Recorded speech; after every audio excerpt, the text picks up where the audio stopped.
Assalomu alaykum do'stlar. Demak, biz boshladik. Bu galdagi videoroligimizda sizlar bilan Ossa Membri Superioris Liberidan aynan Ossa Manusga to'xtalamiz. Ossa Manusni biz 3 ta guruhga bo'lib ko'rgandik. Demak, Ossa Carpi, Ossa Metacarpi hamda Ossa Digitorum Manuslar. Biz bir boshdan tanishishni boshladik.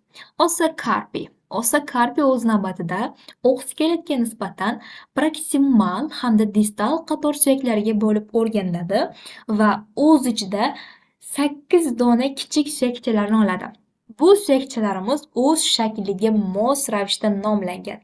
Demak, Ossa Carpi proximalisdan tanishishni boshladik. Birinchi suyagimiz, ya'ni bosh barmoq tomondan birinchi suyagimiz bu os scaphoidum ekan. Os scaphoidum bu qayiqsimon suyak.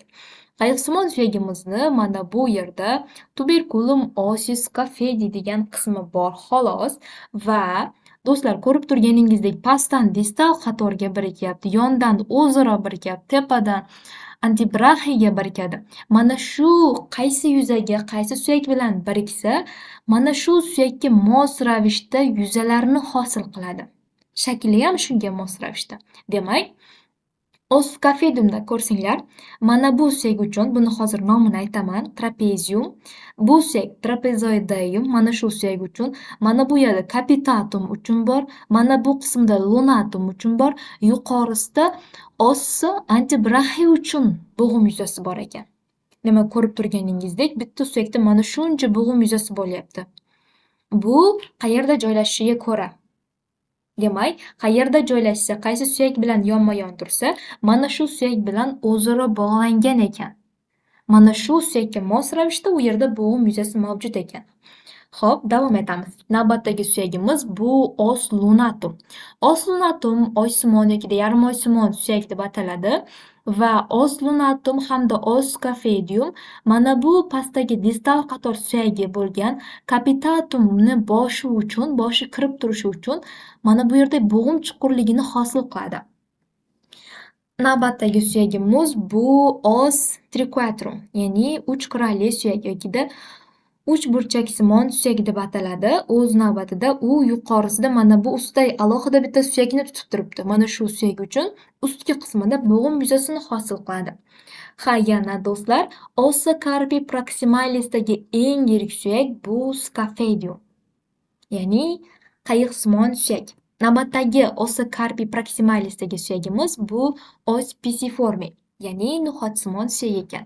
No'xatsimon suyagimiz bu sesamasimon suyaklarning ichiga kirib, bukuvchi paylarni orasida yotadi va sesamasimon degandek keyin bu harakatchan. Navbatdagi tanishimiz kerak bo'lgani bu Ossa Carpi distalisdan birinchi suyagimiz os trapezium. Os trapeziumni demak, mana bu yerdagi bo'rtig'ligi tuberculum ossis trapezi deb atalar ekan. Mana bu yerda ham ko'rishimiz mumkin. Tuberculum ossis trapezi. Navbatdagi suyagimiz bu os trapezoideum. Trapeziasimon suyak.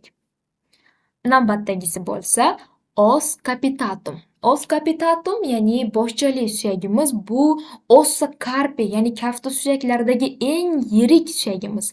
Ya'ni bundan keyingisi scaphoidum. Eng birinchi o'rinda turadigani bu os capitatum ekan. Os capitatumni boshchali suyak deb atayapmiz. O'z navbatida buni mana shu yerda boshchasi mavjud. Va bu boshchasi biroz oldin aytganimizdek scaphoidum hamda lunatum hosil qilgan mana bu chuqurchalikka kirib turadi. Navbatdagi suyagimiz bu os hamatum, ya'ni ilmoqsimon suyak. O'z navbati bilan mana bu qismida ilmog'i bor ekan. Mana bu yerda yana ham kattaroq ko'ramiz. Demak, hamulus ossis hamatiga ega ekan. Davom etamiz. Navbatdagi Ossa manusdagi suyaklarimizdan biri bu Ossa metacarpalia, ya'ni kaft suyaklari. Kaft suyaklari soni 5 ta. Ularni birma-bir nomlab qo'yamiz. Demak, 1, 2, 3, 4, 5 deb nomlab qo'yamiz. Demak, boshladik, ketdik. Pollex, index, media, annularis и minimi yokida prima, secunda, tertius, quartus, quintus. Mana shu ikkita nom bilan ham nomlasak bo'ladi. Demak, har bitta ossa metakarpaliya 3 ta alohida qismlardan iborat ekan. Xohlasangiz polexdagini oling, xohlasangiz minimidagini oling, farqi yo'q.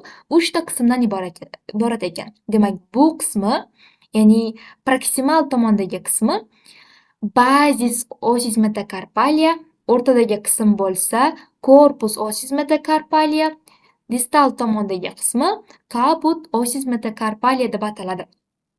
Bazis osis metakarpaliyadagi bo'g'im yuzasi kaftus suyaklaridagi bo'g'im yuzasiga mos ravishda yassi ekan. Endi kaputdagi bo'g'im yuzasi bo'lsa, digitorum manuslardagi falangalarimizni bo'g'imiga mos ravishda silindrik shaklda ekan. Ko'rib turganinglardek. Davom etamiz. Navbatdagi suyagimiz bu ossa digitorum manus. Ossa digitorum manus, ya'ni barmoq suyaklari o'z navbatida falangalardan tashkil topgan. Falangalarimiz bosh barmog'imizda, ya'ni bosh barmog'imizda 2 ta falanga bor. Demak, bu atalar ekan phalanges proximalis. Qolgan barmoqlarimizga, qolgan 4 ta barmog'imizda demak 3 ta falanga bor. Ikkinchi falangamiz phalanges media. Ko'rib turganinglardek bosh barmoqda phalanges media yo'q. Keyingi falangamiz so'nggisi phalanges distalis. Bosh barmog'imizda ham bor, qolgan barcha barmoqlarda ham bor. Endi falangalarning qismlariga to'xtalamiz. Demak, distal falangalar hamda medial falangalarimizda 3 ta bir xil qism bor. Xuddi metakarpaliyaga o'xshaydi qismlari. Demak, bazis qismi, korpus qismi hamda kaput qismi. Bazis, korpus hamda kaput. Faqatgina phalanges distalisda biroz boshqacharoq. Demak, bazis, korpus hamda tuberositas. Mana bu yerda ham ko'rib turibmiz. Tuberositas phalanges distalis. Demak, mana bu bazisi, bu korpusi, mana bu yerdagi g'adir-budirlik tuberositas osis phalanges deb atalar ekan. Yoki phalanges distalis. Xo'p, barmoqlarimizni ham xuddi metakarpaliya nomlagandek nomlab qo'yamiz. Demak, ko'rsatkich barmog'imiz, bosh barmog'imiz pollex, ko'rsatkich barmog'imiz index, o'rta barmog'imiz media, nomsiz barmog'imiz annularis, jimjilog'imiz demak minimi deb ataladi. Yokida biz uni 1-chi, 2-chi, 3-chi, 4-chi, 5-chi deb ham atab qo'ysak bo'ladi. Demak, ketdik. Prima, secunda, tertius, quartus, quintus.